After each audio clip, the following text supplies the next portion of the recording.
Hey, welcome back to our study this week in the book of Proverbs. Today we're looking at the promise in verse 9 of chapter 1. Talking about children listening to their parents, father, mothers, giving instruction, giving wisdom to their kids. Now let's take a look at the promise, because the promise is, first of all, it's a metaphor, right? It's metaphorical. There's two images here. There's a garland for your head and then a chain or a pendant around your neck. That's what if you listen to what your parents are saying, the instruction and wisdom that they're handing out to you, then it'll be like a garland for your head. In some places, it's like a turban or a crown. So the idea has to do with beauty.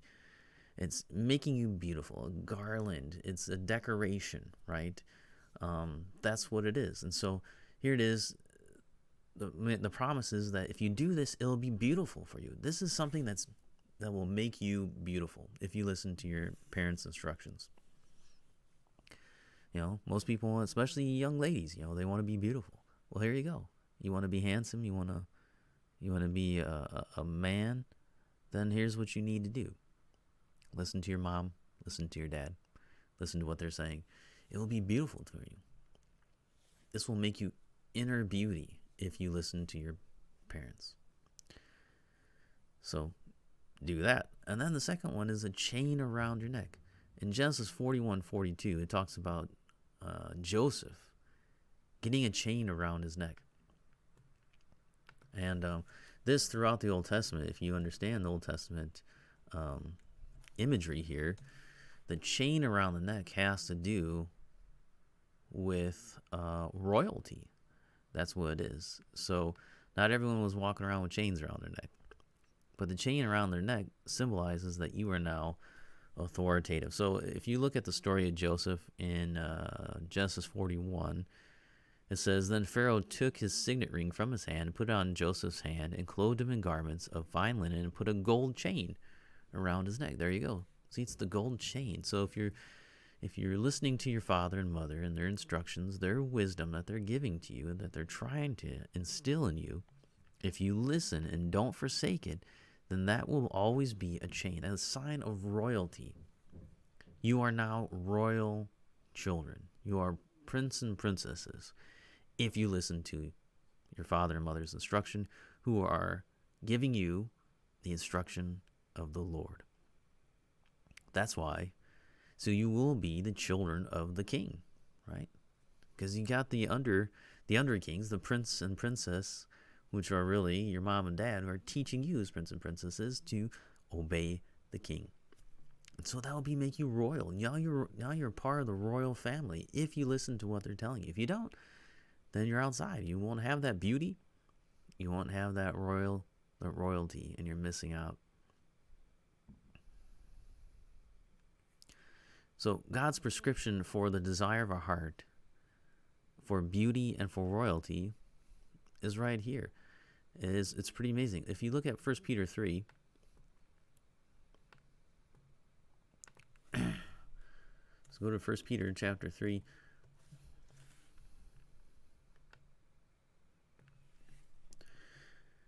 And we see this here, likewise, wives, be subject to your husbands, so that even if some do not obey the word, they may be won without a word by the conduct of their wives, when they see respectful and pure conduct. Okay? You are fearing the Lord. You are doing what he said. You are hearkening to his instructions. It says, Do not let your adorning be external, the braiding of hair and the putting on of gold jewelry or the clothing you wear, but let your adorning be the hidden person of the heart with the imperishable beauty of a gentle and quiet spirit, which in God's sight is very precious. He says, For this is how holy women who hoped in God used to adorn themselves, by submitting to their own husbands, as Sarah obeyed Abraham, calling him Lord, and you are her children, if you do good and do not fear anything that is frightening. If you do good, if you're doing, God said you're the authority, you take authority, you own that authority, you impose that authority on your children, and you don't fear anything that's frightening. You just fear the Lord. That's what you're called to do. To fear the Lord, not anything else. Don't be afraid of anything else. Just fear God. That's how you make yourself beautiful on the inside. He says, don't let it be on the outside. It doesn't say that you can't do the outside. It says, don't let your adorning just be on the outside. God talks about how he makes Israel beautiful and adorns Israel, adorns his church, but, it needs to be internal. Because you can adorn all on the outside all you want, but it's not going to really help unless the inside is adorned as well. So let's go to the last one here, 1 Samuel 16. And verse 7.